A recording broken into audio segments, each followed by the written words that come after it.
Dangerous Assignment, starring Brian Donlevy as Steve Mitchell.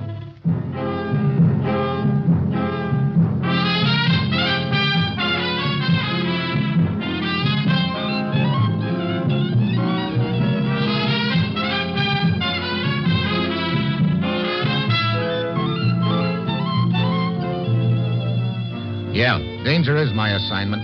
I get sent to a lot of places I can't even pronounce. They all spell the same thing, though, trouble. But when I walk into the commissioner's office, I don't realize that this assignment's going to involve my trying to solve my own murder.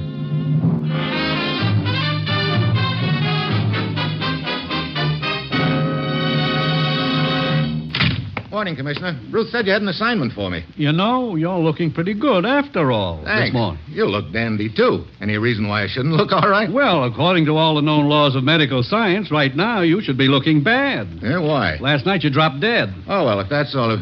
Huh? I dropped dead. That's what I said. Well, it was certainly the most painless death I ever had anyway. Now, look, Commissioner, I don't know what this is all about, but it's a little early in the morning for jokes, wouldn't you think? This is no joke. Ever hear of Roquel? No, it sounds like something for a sour stomach. Roquel is the name of the town in South America where you were murdered last night. Murdered?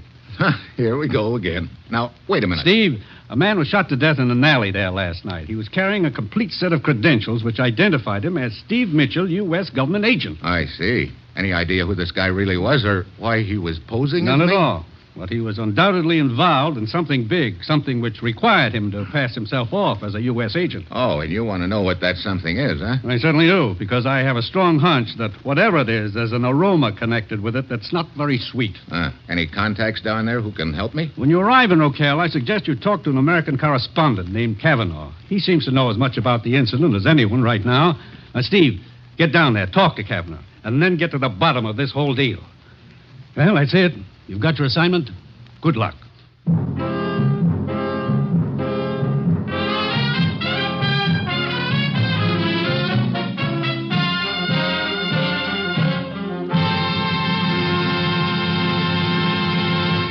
The National Broadcasting Company is presenting Dangerous Assignment, starring Brian Donlevy in the role of Steve Mitchell, colorful, two-fisted government agent. In all those places of the world where danger and intrigue walk hand in hand, there you'll find Steve Mitchell on another Dangerous Assignment.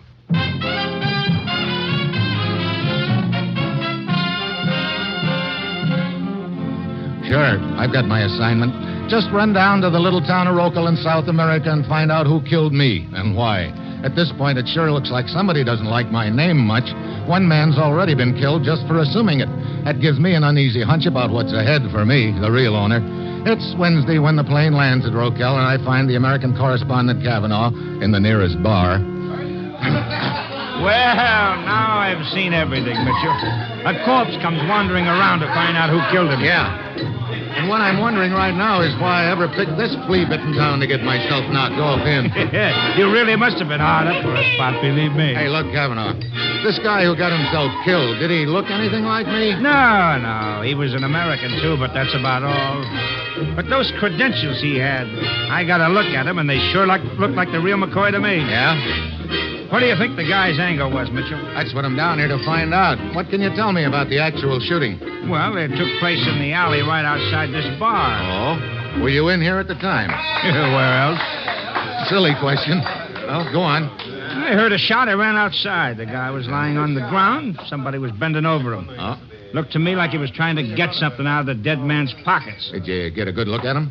No, it was too dark. As a matter of fact, I'm not sure it was even him. I see. This guy's body at the morgue?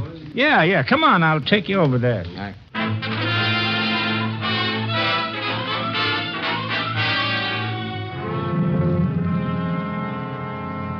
Well, you were right, Kavanaugh. He looks like an American, all right, but there's sure not much resemblance to me. You seen enough? Yeah.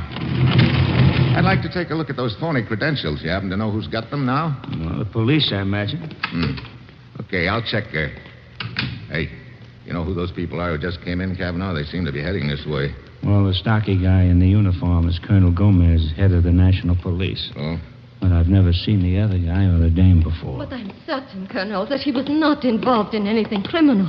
That is for us to determine, Senora. Hello, Colonel. Oh, Senor Cavanaugh, the American journalist. Colonel, I've got someone here I know you'll be interested in meeting.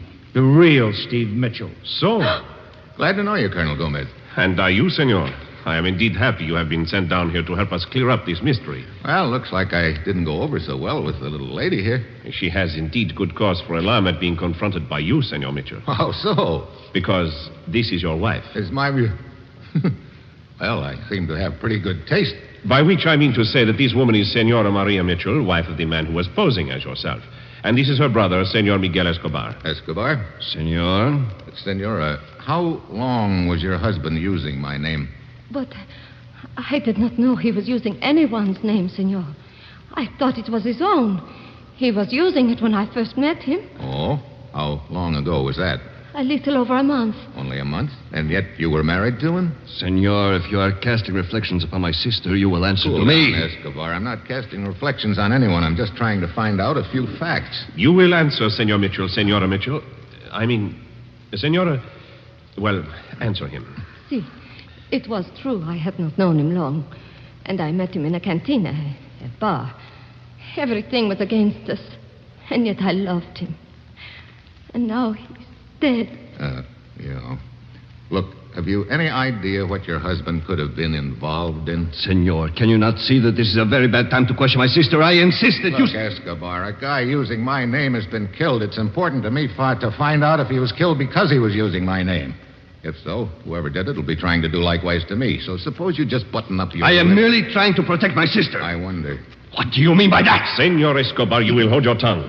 Senor Mitchell has every right to ask any questions he desires. Thanks, Colonel, but I guess that'll be all for now. I would like to look at the dead man's effects, however. But of course, if you will come with me into the next room. I'll be out here when you're through, Mitchell. Okay, Cavanaugh. The effects are on the table. Yeah. Well, not much here to give us a lead. Cigarettes, matches, money, key. Yeah. Wonder what the key's for. The dead man's apartment. I searched it personally, but could find nothing that might throw any light on this matter. I see. Mind if I take the key? But of course not. It is possible you may find something that I may have missed. Colonel Gomez, what do you think this is all about? I wish I knew, Mitchell. It's all very perplexing. Yeah. Anything cooking in this country in the way of intrigue or anything like that? Not that I know of, and I am certain I would know if there were. You see, Mitchell, as head of the National Police, I am actually second in command to El Presidente. I see. Okay, Colonel. I'm going over to the dead man's apartment. I'll see you later.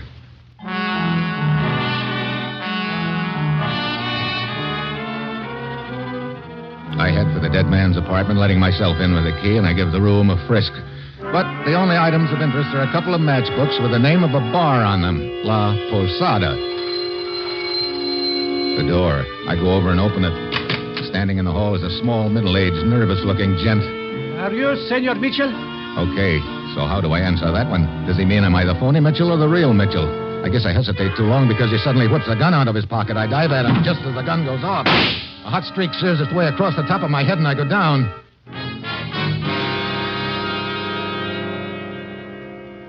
I come out of it a few minutes later, complete with a red-hot crease on the top of my head. The little trigger man, of course, is gone. I go outside and start down the main street. Then I spot a sign over a door, La Posada, the same bar on the match folders in the dead man's apartment. I go inside. Out in the center of the floor, a girl has just finished her dance. One look at her, and I can see why the ovation. I go over to the bar. Si, senor. Cerveza? No, information. This comes in a bottle? Hey, look. Did you ever see a guy named Steve Mitchell around here? Mitchell? Mitchell? Mitchell? You don't have to memorize it. Just tell me if you've ever seen him in here before. Mitchell. You remember him? I don't think so. Thanks a lot. About I asked George. Maybe George remembers. Who's he? Who is he? Who's he? Hey, brother, my routines are hilarious. I could make a fortune down here, huh? Now, look, Giggles. What's so funny? George, come here a minute. The senor wants to talk to you. Thank you, bartender. Hey, wait a minute. Hello. You're the dancer. See? Don't tell me your name is George. Okay, George. Don't tell him. Okay, Card. How did you ever get a handle like that? Senor. I mean, a name like that. The Terista.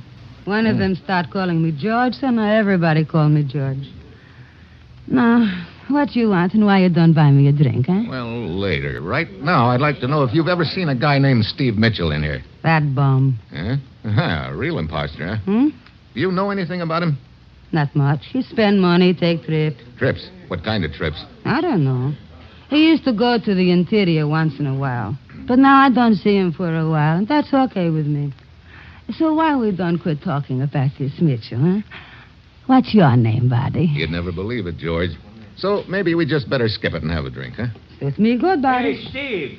I've been looking all over for you. Oh, Kavanaugh, what's up? Well, you can quit looking for the guy who killed you. Oh? You know, I don't think I hear so good. There's nothing wrong with your hearing, George, if it sounds confusing. It's because it is. So why can't I quit looking for the guy who killed me, Kavanaugh? Because he's down at the police station right now. What? Yeah, he just walked in and confessed.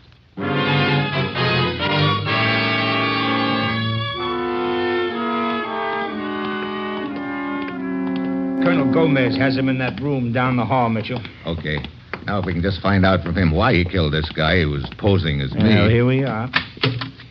That's him, the little guy sitting there. Hey, Senor Mitchell, you're still alive. it sure isn't your fault I am, Buster. Hey, what's this all about? Si, Senor Mitchell. Perhaps you will be good enough to explain. It's very simple, Colonel Gomez. While I was searching the dead man's apartment an hour ago, this little character showed up at the door and asked if I was Steve Mitchell. While I was trying to figure out whether he meant the real Mitchell or the phony Mitchell, he pulled a gun. I dove for him and deflected his aim a little, and he creased my head and took off. I would have sworn you were dead. But what is this about the real Mitchell and the phony Mitchell? Night before last, the man, posing as myself, got killed in an alley. When Kavanaugh told me you'd walked in here and confessed, I figured you were the one who killed him. But I did not even know of the existence of this other man. When I confessed a few minutes ago, it was because I thought I'd killed you at that apartment. You know, somebody better start explaining this to me. It's getting to sound more like a Chinese puzzle by the second. Si, and it is also quite embarrassing, Senor Mitchell. How so, Colonel? This little character, as you call him, this man who shot at you, is Senor Morilla, a respected member of our National Assembly and a loyal supporter of our government. What? Oh, this is going to look great in print. I was convinced that I was acting in the best interest of my country, Senor Mitchell. I repeat that I did not know a man had been impersonating you. That, of course, explains everything. Well, I'm glad to hear it makes sense to somebody. Senor Morilla, a statement from you would be in order. Very well, Colonel. You see, for some time now, I have been concerned with the bands of rebels who are hiding in our mountains. Those rebels, again, you should realize, Senor Morilla, they are not powerful Allow enough. me to finish, Colonel Gomez. I planted one of my men in their camp to find out what they were doing. This man reported to me that a certain Senor Steve Mitchell had been going from camp to camp, promising United States backing to the rebels and offering to sell them guns and ammunition. What is this you are saying? Don't stop him now, Colonel. The deal's just starting to make sense. I was deeply shocked and bitter at what I considered to be the vile treachery of this man and of the United States, whom he claimed to represent. I learned his address here in the city. When I rang the doorbell, you answered the door, Senor Mitchell. I assumed you were the man I sought and fired at you. I can only say now that I am covered with shame. Well, it'll wash off. Right now, I'd like to hear a little more about these rebels in the interior. Well, that's always been sort of a touchy subject around here, Mitchell. You see, there's some people who sympathize with these rebels who believe that... Senor Cavanaugh, allow me to point out that when it comes to the affairs of this country, you are an outsider. If there are any statements to be made concerning these rebels, I will make them. Well, that suits me, Colonel. And speaking of statements, didn't your president make one a couple of months ago? To the effect that he intended to sit down with the leaders of the rebel bands and see if their differences and grievances couldn't be ironed out peaceably? I believe some such statement was issued to the press. Well, I don't remember those talks ever taking place. How come? Because I advised El Presidente against it. Oh? See, I considered it beneath the dignity of the government to recognize such rabble. You know, that's the funny thing about rabble, Colonel. It can get pretty powerful. Indeed. You speak as an expert in such matters, Senor Cavanaugh. Just an observation. This rebel did not used to be powerful. Now, we have known for some time that the rebels would like to march on the city. But they have always been low on guns and leadership. Now, however, it appears to be a different story. An enemy of my government is trying to arm this riffraff. Then it is possible they might feel strong enough to make their move.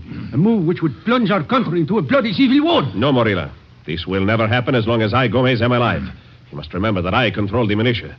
I will search out these rebels in the hills and smash them now, all of them, before they can organize. There's one big thing wrong with that idea, Colonel. And what is that? A lot of people would be killed. If you mean the armed rebels, then I say good riddance. I think I've got a better idea. Suppose someone went into the interior, located the headquarters of the rebels, and talked to their leaders.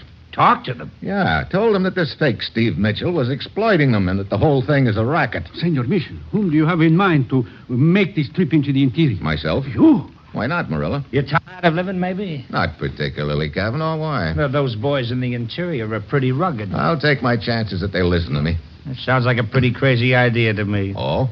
Maybe you don't want me to make the trip, huh, Kavanaugh? Me? Why should I care one way or another? You know, that's just what I was wondering. Senor Mitchell, I appreciate the generosity of your offer, but I am afraid I cannot permit you to take the risk. Look, Colonel, my government has been dragged into this deal by that dead gun peddler and whoever is behind him. I think they'd feel a lot better if one of their agents could help straighten the thing out without bloodshed. I do not know. According to my information, the rebel headquarters are well hidden. Well, with time, I might be able to locate them. And there is the matter of the security of my government. If these rebels are armed, they must be smashed now. I feel I should give the order to the militia to search them out and destroy them. I'm asking you to delay the order until I've had a chance to talk to them. Very well. I will delay the order 12 hours. That's not very much. I can give you no more, senor. 12 hours in which to locate the rebels' headquarters and to undertake your journey. One which I sincerely hope will not turn out to be a one-way trip.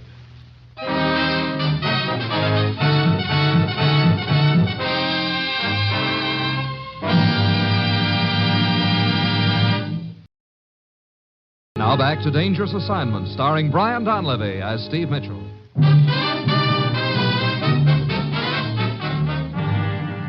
So now I've got just 12 hours to prevent a civil war from breaking out.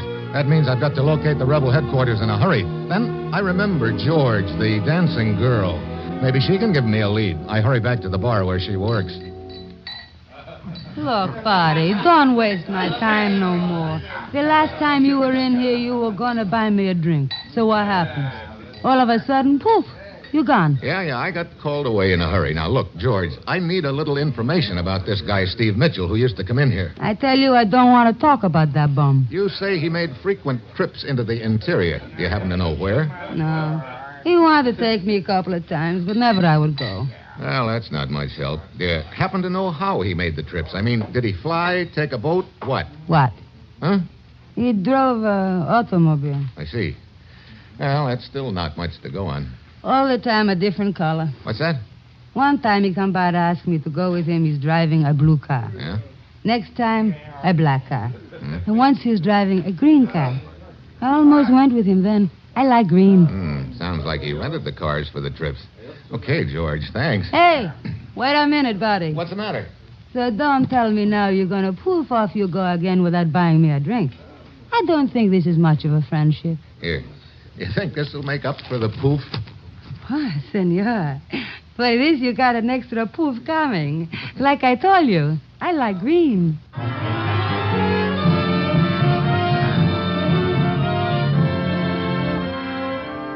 I start scouring the town for car rental agencies, and I find 3 of them. At the first 2, I draw blanks. Finally, along about dark, I work my way to the 3rd, and the old gent in charge is sitting in a little office fighting a brave but losing battle to stay awake.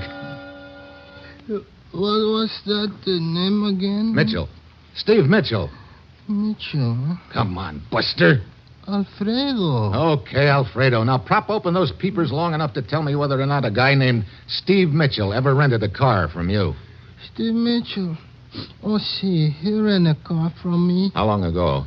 2 or 3 days. Which car did he rent the last time? Over there, the green one. Huh? It's a nice car. You like to rent it, maybe? Hey, come on. Snap out of it. But it's so comfortable, and I'm so tired. Yeah, so am I. You keep mileage figures on your cars? Well, see, there on the wall, senor. If you don't mind, you reach it, huh? Okay. Yeah. Here we are. Speedometer reading. Let's see. The car traveled a total of about 400 kilometers on the trip. Okay, got a map? Hey. Map. Oh, see, up on the shelf. Okay, I got it. Now, let's see. Car traveled a total of 400 kilometers. 200 there and back, so... If I use this point as a center and draw a circle within a radius of 200 kilometers... there. That looks pretty. Thanks. Now, somewhere near the rim of that circle is a spot he traveled, too. Circle goes through some pretty rugged country, and from the looks of that car, it's been washed since he brought it back. See, this morning. So there's no clay or mud on it to give me a clue as to what kind of country it traveled through. Senor, Huh? but why you draw this pretty circle on the map and play the riddle games with yourself? It doesn't happen to be a game, Alfredo. I'm trying to figure out what spot in the interior this guy went to, and right now it doesn't look like I'm getting very far. Yeah, but if you want to know where he went, I will tell you. What? See, the village of San Bruno. How did you figure that out? Because he tell me. Well, why didn't you say so before? You didn't ask me. Okay, so I am the sleepy one, I guess. San Bruno, huh? Well, thank you. And sweet dreams, Alfredo.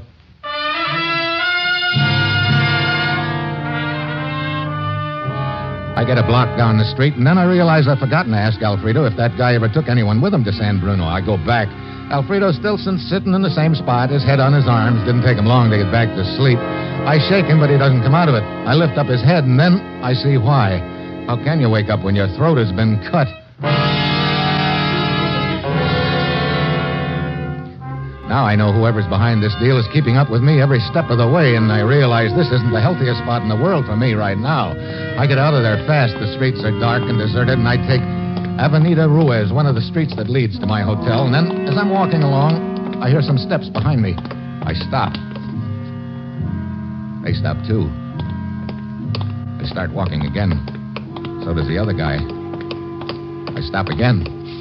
This time the other guy keeps coming. Suddenly I see a glint of metal in the shadows and I hit the ground. The slug bounces off the wall behind me. Before I can get a look at the trigger man, he ducks into the alley. I scramble to my feet and take off after him, but when I get into the alley, there's no one in sight. I pound through the alley to the next block, and then I spot a guy running across the square. He passes under a streetlight, and I get a look at his face. It's a newspaper correspondent, Kavanaugh. So, at this point, it looks like he's my boy, but right now I'm more interested in getting to the rebel headquarters of San Bruno because I know my time is running out. I phone the airport and tell them I'm on my way out. When I get there, they've got a transport plane warming up, and Colonel Gomez is waiting for me. Good evening, Senor Mitchell. What luck? Pretty good, Colonel Gomez. I think I've located the rebels' headquarters. Splendid. Where is it? Well, if my information's correct, it's near the village of San Bruno in the interior, and I think my information is correct because somebody sure didn't want me to find that out. What do you mean? The guy who told me got his throat slit right afterwards. I see. San Bruno. It is wild country, Mitchell. Yeah?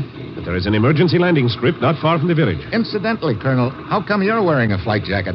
I am to be your pilot, Senor Mitchell. Oh? See, you are making this trip to help my country. I feel the least I can do is share the responsibility and the danger. Okay, Colonel. Thanks. Hey, how about taking a passenger? Kavanaugh. Well, how about it?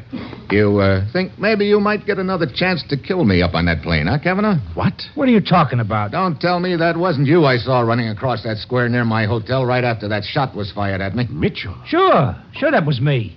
You promised me an exclusive on this deal, remember? Yeah? So when you started shagging around investigating, I thought I'd better follow you to keep posted. Oh? I heard the shot. I saw a guy duck into an alley, so I started chasing him.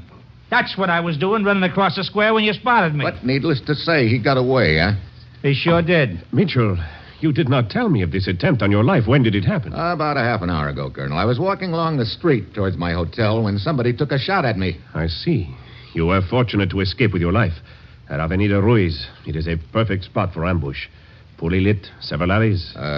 Yeah. You still haven't told me whether or not I get to go with you on this trip. No soap, Kavanaugh. Well, now, that's just fine, that is. You know, Mitchell, you could take a few lessons in gratitude. Yeah? Well, maybe you could take a few from One-Eye Conley. Come on, Colonel.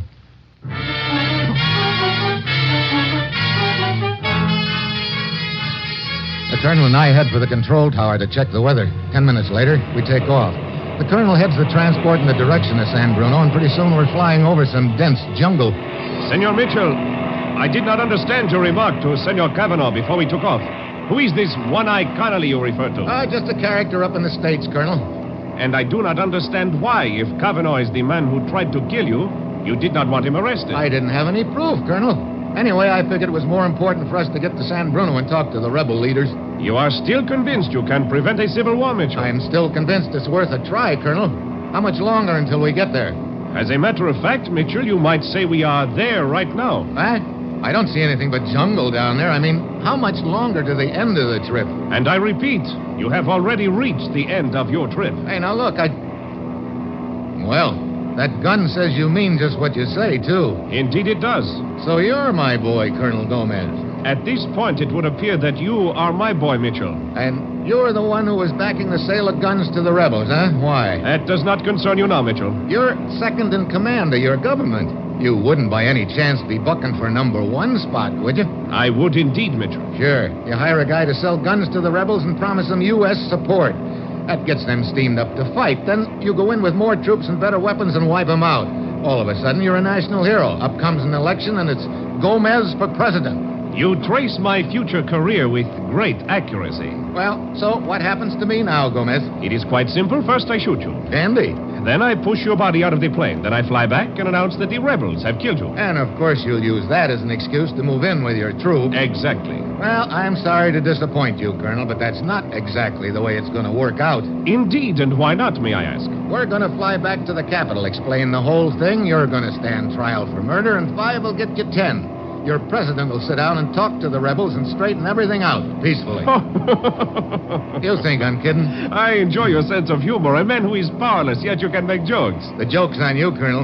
You see, a transport's a pretty good-sized plane. What do you mean? Just that we're not alone. What? If you don't believe me, look behind you. Oh, no, my friend. That is the oldest trick in the world. I will not fall for it. He ain't kidding, Colonel. Wait, Kavanaugh! Thanks for turning your head, Gomez. Go. That, my friend, is what I would call a first-class clip. Now then, there's just one thing I want to know. What? Can you fly this tub? Look, Ma, I'm doing it, ain't I? I wasn't sure whether or not you got the message back at the airfield, Kavanaugh. Well, when you mentioned One-Eyed Conley, the world's greatest gatecrasher, I figured you wanted me to copy his act. So I crawled aboard while you two were in the control tower. But what made you suspect the colonel? When I told him about the attempt on my life, he said the Avenida Ruiz was a dangerous street. Remember? But I hadn't told him where it had happened. I see. Well, I'll bet he'll be kicking himself for being such an eager beaver. He won't be worrying about that very long. Why, what do you mean? I've got a strong hunch that Eager Beaver is due to turn into a dead duck.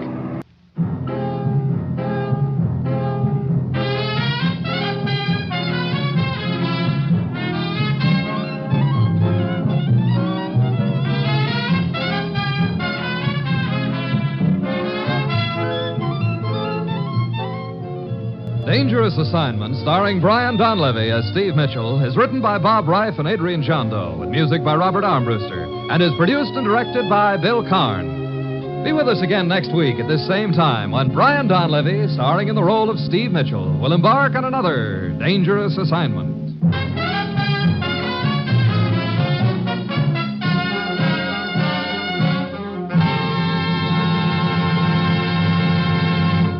Three chimes mean good times on NBC.